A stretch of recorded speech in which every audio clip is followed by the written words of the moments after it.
در ادامه پخش برنامه‌های تلویزیون علم و طبیعت این لحظه برنامه صحبت روز پیشنهاد می‌گردد. در این نشر برنامه با مقصد شرح و توضیح مسئله‌های وابسته به روند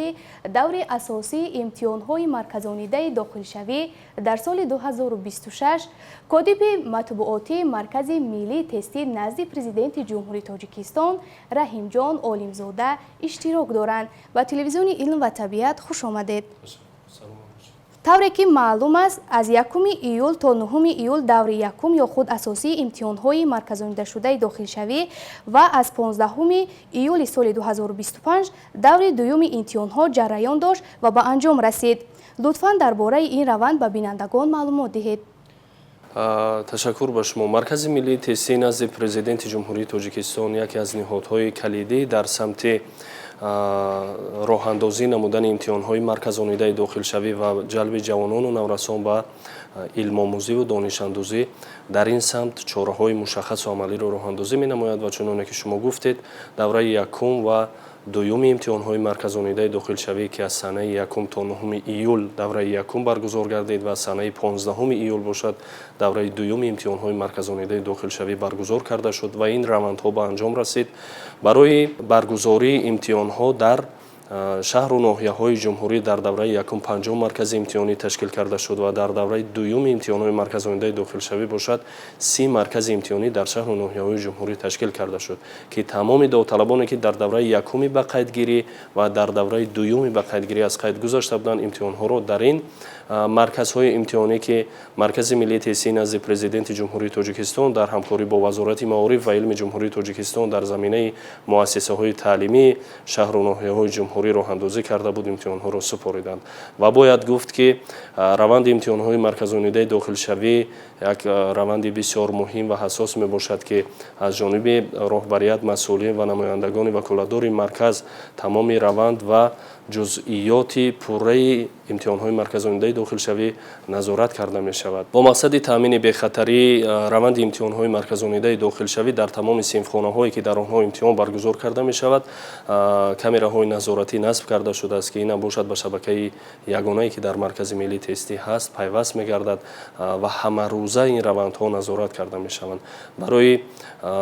تامین عدالت، دسترسی برابر و شفافیت روند امتحان‌های مرکزانیده داخلشوی همه چاره‌ها از جانب رهبریت و کارمندان مرکز اندیشیده شده است. تمام داوطلبانی که برای امتحان سپاری به مرکزهای امتحانی حاضر میشوند پیش از وارد شدن به صنفخانه امتحانی پوره از نظارت گذرانده میشوند و سنجش گذرانده میشد و با پدر و مادر آنها در روند امتحان‌های مرکزانیده داخلشوی صحبت‌ها وابسته به حالت‌های کورپسیونی گذرانده می‌شود که این باشد یک تدبیر مؤثر برای کاهش دادن سطح عمل‌های کورپسیونی میان جامعه میباشد. تشکر زیاد.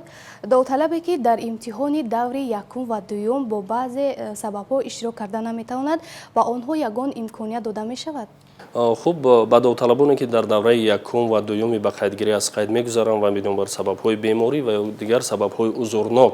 در دوره‌های یکم و دوم امتحان سپاری اشتراک کرده نمی‌توانند و این مهلت را از دست می‌دهند و آنها امکان داده می‌شود که در دوره سوم به قیدگیری و در دوره چهارم از قید بگذارند و امتحان‌ها را از روی کامبیناسیا و گروه اختصاصی که انتخاب نمودند بسپارند. باید گفت که در دوره سوم با قیدگیری انتخاب کسب و اختصاص تا اندازه محدود کرده می شود بنابر سبب آنکه داوطلبانی که در دوره یکم و دوم از قید می‌گذارند بعد از آزمون تقسیمات اساسی و تقسیمات تکراری و تقسیمات تکراری علاوگی قسم زیادی از این جای‌ها نقشه‌ای که از جانب مؤسسه‌های تعلیمی به مرکز ملی تستی نزد پرزیدنت جمهوری تاجیکستان پیشنهاد کرده می شود الکی بند میشن، یعنی داوطلبان با این گروه اختصاص‌ها الکی تقسیمات میشوند. داوطلبان باید یک نکته مهم و اساسی را بدانند که در دوره سوم و چهارم با قیدگیری و امتحان سپاری انتخاب کسب و اختصاص تا اندازه محدود کرده می شود بنابر سبب پر گردیدن جای‌های نقشه‌ای کسب و اختصاصی که در روی خط هستند. از همین لحاظ ба давталабон тавсия дода мешавад ки муҳлатҳои ба қайдгирии давраи сеюм ва чорум ки дар сомонаи маркази миллии теҳсини назди президенти ҷумҳурии тоҷикистон маълумоти муфассал ва комил гузошта мешавад. Аз ин маълумотҳо барои осонии кори худашон истифода намоянд ва ин фурсатҳое ки барои онҳо муҳайё карда мешавад аз даст надиҳанд.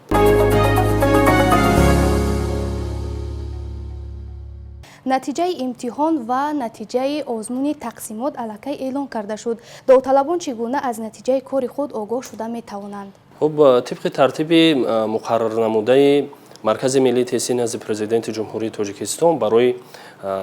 таъмини маълумот ба давталабон ва дастрасии баробар доштани давталабон ба маълумотҳое ки вобаста ба равандҳои имтиҳонҳои марказоидаи дохилшавӣ аст, якчанд хизматрасонӣ дар маркази миллии теҳсини назди президенти ҷумҳурии тоҷикистон фаъол карда шудааст. Инам бошад фиристодани смс паёмак мебошад ва хизматрасонии дигаре ки давталабон метавонанд тавассути он маълумоти комил ва мушаххас бигиранд, кабинети инфиродӣ мебошад. Яъне давталабон баъд аз эълони натиҷаи имтиҳон ва эълони натиҷаи тақсимоти асосӣ ба ҳар як давталабе ки дар ин давра аз қайд гузаштааст, имтиҳонҳоро супоридааст, ба онҳо смс паёмаки кӯтоҳ равон карда мешавад ки натиҷаи имтиҳони онҳо чӣ гуна аст ва натиҷаи тақсимот ҳам бошад. Ба ҳамин тартиб аввалин қадаме ки ба онҳо хабар равон карда мешавад инам бошад фиристодани смс паёмак аст. Ва давталабон бояд бидонанд ки рақами аввале ки дар ҳангоми бақайдгирӣ дар варақаи бақайдгирии худ нишон доданд, бояд он рақамро фаъол нигоҳ доранд, чунки дар раванди бақайдгирӣ давталаб имкон дорад ки ду рақами телефони мобилиро пешниҳод намояд ва смс паёмаке ки натиҷаи имтиҳон ва натиҷаи тақсимот ба он равон карда мешавад, инам бошад дар рақами аввал равон карда мешавад. Ва василаи дуюми гирифтани маълумот вобаста ба натиҷаи имтиҳон ва натиҷаи тақсимоти асосӣ ва ё дар умум ҳамаи марҳилаҳои имтиҳонҳои марказоидаи дохилшавӣ инам бошад кабинети инфиродӣ аст. Яъне давталаб имкон дорад ки кабинети инфиродии худро баъд аз рӯзи бақайдгирӣ, ҳамон рӯзе ки бақайд мегирад, баъд аз 3 рӯз бояд кабинети инфиродии худро фаъол бисозад.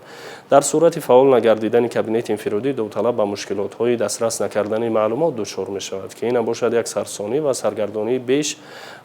барои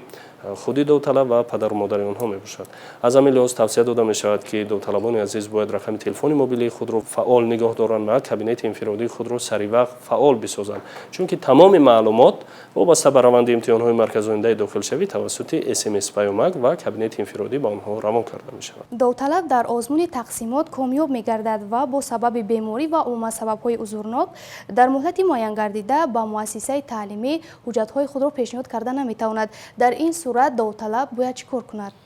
хуб бибинед, як нуктаи асосӣ ва бисёр муҳим ва то андозаи ҳассос ҳам ҳаст ки давталабон дар бисёре аз маврид баъд аз оне ки имтиҳон месупоранд, баъд аз оне ки аз қайд мегузаранд, имтиҳон месупоранд ва натиҷаҳо ба онҳо равон карда мешавад, дар бисёре аз маврид бинобар сабаби беаҳамиятӣ ва фаъол нигоҳ надоштани рақамҳои телефони мобилии худ ва фаъол накардани кабинети инфиродӣ маълумоти мушаххасро вобаста ба натиҷаи тақсимот дастрас карда наметавонанд, ки ин боис мегардад фурсати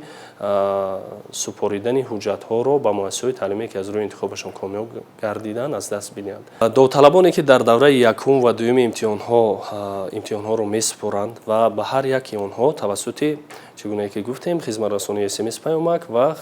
кабинети инфиродӣ маълумоти мушаххас равон карда мешавад. ва он давталабоне ки баъд аз гирифтани натиҷаи имтиҳон ва натиҷаи тақсимоти асосӣ муҳлати бо сабабҳои узурнок бемор будан ва ё дар ягон ҳолати дигар доштан ва ягон ҳолате ки ба онҳо вобаста набуд, муҳлати пешниҳод намудани ҳуҷҷатҳоро ба муассисаҳои таълимӣ аз даст медиҳанд. ба онҳо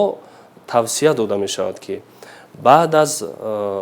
гирифтан ва ё хабардор шудан аз натиҷаи имтиҳон ва натиҷаи тақсимоти асосӣ ки аз рӯи кадом комбинатсияи ихтисосҳо интихоб намудаашон муваффақ гардиданд, бояд ҳуҷҷатҳои заруриро бурда супоранд. дар як масъала бисёр давталабон ба мушкилот дучор мешаванд ки инам бошад пешниҳоди ҳуҷҷатҳо ба муассисаҳои таълимӣ дар муҳлатҳои муқарраршуда. агар давталаб бемор бошад, агар давталаб ягон ҳолате дошта бошад ки худаш шахсан ба таври ҳузурӣ ҳуҷҷатҳояшро ба муассисаи таълимие ки аз рӯи интихобаш камёб гардидааст пешниҳод карда натавонад, ӯ имкон дорад ки тавассути намояндаи қонунии худ, яъне падар, модар, бародар, хоҳар ва ё дар дигар маврид ҳамсар ва ё фарзандаш ҳуҷҷатҳои худро ба муассисаҳои таълимие ки аз рӯи интихобашон камёб мегарданд пешниҳод намоянд. ва ин тадбирам бошад барои таъмини адолат ва шаффофияти раванди имтиҳонҳои марказонидаи дохилшавӣ ба довталабон имкон дода шудааст ва довталабон бояд огоҳ бошанд ки баъд аз пешниҳод нагардидани ҳуҷҷат ба муассисаҳои таълимие ки аз рӯи интихобашон комёб гардиданд, яъне фурсатҳо ба анҷом мерасад, довталаб ҳуҷҷатҳои худро саривақт пешниҳод наменамояд, ё худаш ё намояндаи қонуниаш, чӣ гуне ки гуфтем падар модар ва ё дигар намояндаҳои расмиаш, ҷойҳои онҳо ҳамчун ҷойи холӣ ба унвони марказ дубора пешниҳод карда мешавад ки ин ҷойҳои холӣ дар озмуни тақсимоти такрорӣ ва дигар давраҳои имтиҳонҳои марказонидаи дохилшавӣ ба дигар довталабоне ки аз қайд мегузаранд пешниҳод карда мешавад ва ин ҷойҳо тибқи озмунҳои баъдӣ байни довталабон тақсимот карда мешаванд ва довталабон бояд огоҳ бошанд ки ин нукта бисёр асосӣ аст, нуктаи муҳим аст ва нуктае ҳаст ки тақдири минбаъдаи ҳар як довталабро то андозае ҳал мекунад. аз ҳамин лиҳоз аз ҳар як довталабе ки дар ин давраҳо аз қайд мегузарад имтиҳонҳоро месупорад, хоҳиш карда мешавад ки баъд аз оне ки вобаста ба натиҷаи имтиҳон ва натиҷаи тақсимоти асосии худ маълумот мегиранд, саривақт ҳуҷҷатҳое ки аз ҷониби муассисаҳои таълимӣ аз онҳо талаб карда мешавад омода карда ба муассисаҳои таълимӣ ё худашон ё намояндаи қонунӣ, яъне падар, модар, бародар, хоҳар ва ё дар дигар маврид ҳамсар ва фарзанди худ бурда расонанд. оё дар тақсимоти такрорӣ дубора супоридани имтиҳон пешбинӣ гардидааст ва умуман ин чӣ гуна гузаронида мешавад? Довталаб дар ин сурат ба куҷо муроҷиат карда метавонад? тибқи тартиби муқаррарнамудаи маркази миллии тесии назди президенти ҷумҳурии Тоҷикистон вобаста ба раванди баргузории тақсимотҳои асосӣ, тақсимоти такрорӣ ва тақсимоти такрории иловагӣ бояд гуфт ки дар тақсимотҳои такрорӣ барои довталаб дубора супоридани имтиҳон шарт нест. яъне довталаб дар ин давра дар асоси хол ва балҳои ба дастовардааш аз имтиҳони асосӣ аз рӯи интихобҳои наваш тақсимот карда мешавад. яъне довталаб вақте ки дар тақсимоти асосӣ комёб намегардад, ба ӯ имкон дода мешавад ки дар тақсимоти такрорӣ ва тақсимоти такрории иловагӣ иштирок намояд ва тартиби баргузории тақсимотҳои такрорӣ ва такрории иловагӣ ин гуна сурат мегирад. масалан довталаб меояд ба нуқтаи ба қайдгирӣ ки марказ мушаххас менамояд ва ё дар дигар маврид дар бисёре аз маврид ба бинои асосии маркази миллии тесии назди президенти ҷумҳурии Тоҷикистон бо худ шиноснома ва варақаи ба қайдгирии пештараи худро меорад ва расиди бонкӣ дар ҳаҷми 30 сома бо худ меорад ва он гурӯҳи ихтисосҳое ки комбинатсияи ихтисосҳое ки ҷойҳои холӣ доранд, тибқи нақша онҳоро имкон дорад ки интихоб намояд дар доираи тартиб ва аз рӯи интихобҳои наваш дар асоси хол ва балҳои ба дастовардааш аз имтиҳонҳои асосӣ тақсимот карда мешавад. яъне дар тақсимотҳои такрорӣ супоридани ягон намуд имтиҳони иловагӣ пешбинӣ карда нашудааст. танҳо довталаб аз нав аз қайд мегузарад ва дар асоси хол ва балҳои ба дастовардааш аз имтиҳонҳои асосӣ тақсимот карда мешавад. тавсияи шумо ба хоҳишмандону алоқамандони низом вобаста ба тартиби интихоби ихтисосҳо ва умуман омодагӣ ба имтиҳонҳои дар давраҳои баъдӣ шумо чӣ тавсияҳо медиҳед? бояд гуфт ки маркази миллии тесии назди президенти ҷумҳурии Тоҷикистон яке аз дастовардҳои муҳими соҳаи маориф дар замони соҳибистиқлолии кишвар мебошад ки инам бошад бо ташаббус ва дастгириҳои бевоситаи пешвои муаззами миллат президенти ҷумҳурии Тоҷикистон муҳтарам эмомалӣ раҳмон муҳайё гардидааст ин шароит ва ин дастгирии бевоситаи ҳукумати мамлакат барои ҷалби илмомӯзиву донишандӯзӣ ба хатмкунандагон, хоҳишмандон ва алоқамандони низоми имтиҳонҳои марказонидаи дохилшавӣ мебошад ва маркази миллии тесии назди президенти ҷумҳурии Тоҷикистон ҳамеша кӯшиш менамояд ки барои таъмини шаффофият, адолат ва дастрасии баробар доштани довталабон ба раванди имтиҳонҳои марказонидаи дохилшавӣ тамоми чораҳои зарурӣ ва мушаххасро роҳандозӣ намояд. баробарияти маркази миллии тесии назди президенти ҷумҳурии Тоҷикистон ва дар маҷмӯъ ҳамаи кормандони маркази миллии тесии назди президенти ҷумҳурии Тоҷикистон талош ва кӯшиши пайваста менамоянд ки аз он боварие ки ҳукумату давлат ба марказ дорад, аз он боварие ки мардум ба маркази миллии тесии назди президенти ҷумҳурии Тоҷикистон дорад, корҳоро дар сатҳи бисёр ҳам зарурӣ ба анҷом бирасонад ва чуноне ки ба ҳамагон маълум аст самти фаъолияти маркази миллии тесии назди президенти ҷумҳурии Тоҷикистон дар раванди имтиҳонҳои марказонидаи дохилшавӣ бисёр густурда аст ки тамоми муассисаҳои олии кишвар ва муассисаҳои таълимии миёнаи касбии кишвар низ тариқи маркази миллии тестӣ имтиҳонҳояш сурат мегирад ва маркази миллии тестӣ назди президенти ҷумҳурии тоҷикистон пайваста кӯшиш менамояд ки дар раванди имтиҳонҳои марказонидаи дохилшавӣ тақаллубкорӣ ва дигар амалҳое ки вобаста ба вайрон кардани тартиби имтиҳонҳо оварда мерасонад ин амалҳоро пурра аз байн бибарад ва ин амалҳоро коҳиш медиҳад. Бояд гуфт ки мардуми шарифи тоҷикистон бояд огоҳ бошанд, мутмаин бошанд ва бояд бидонанд ки раванди имтиҳонҳои марказонидаи дохилшавӣ яке аз раванде ҳаст ки бевосита таҳти назорати пешвои муаззами миллат қарор дорад. Ин шароиту имконияте ки ҳукумати ҷумҳурии тоҷикистон бо дастгирии бевоситаи пешвои муаззами миллат ба шаҳрвандон фароҳам овардааст ва мо кормандони марказ татбиқкунандаи ин сиёсат ҳастем ва кӯшиш менамоем ки